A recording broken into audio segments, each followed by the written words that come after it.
The operating room. Chest X-ray. Stab wound to the abdomen.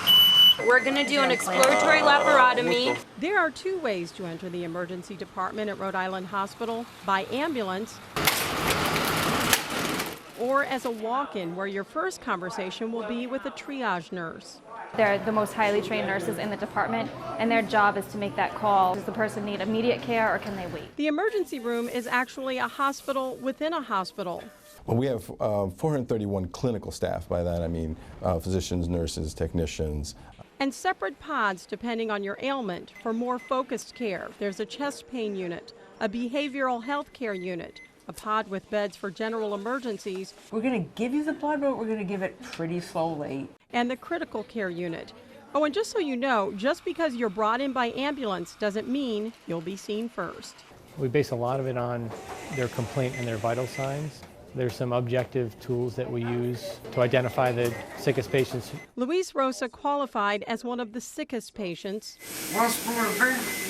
even though when we met him in the wee hours of Saturday morning, he was laughing and joking. Bottom line, he could barely swallow. Turned out he had a very serious infection behind his throat, what's called a retropharyngeal abscess.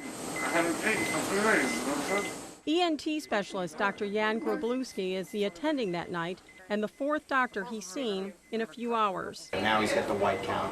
What we're seeing here on his scan and on exam is that he's got a significant amount of air in that space, and we don't typically see air in that space behind your throat. That could be concerning for infection, but it also could be concerning for a small tear in the back of the throat. Just a few rooms down, there's a stabbing victim with a gash so large, a foot of his small bowel is protruding. Both need surgery. Who goes first? Luis. But we all felt that he was the more emergent case.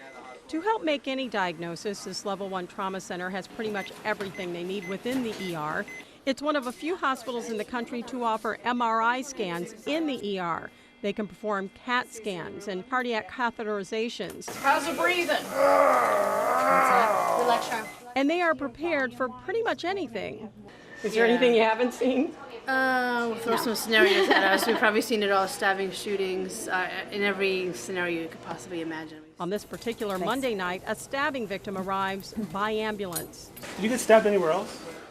In a different unit of the ER, we found the former Rhode Island Hospital Chief of Medicine, now retired, Dr. Milton Homalski. So, Dr. Homalski, any chest discomfort at all? None whatsoever. His attending, Dr. Elizabeth Nestor, just a few months back, received the Dr. Homalski Outstanding Physician Award. So, Rhode Island.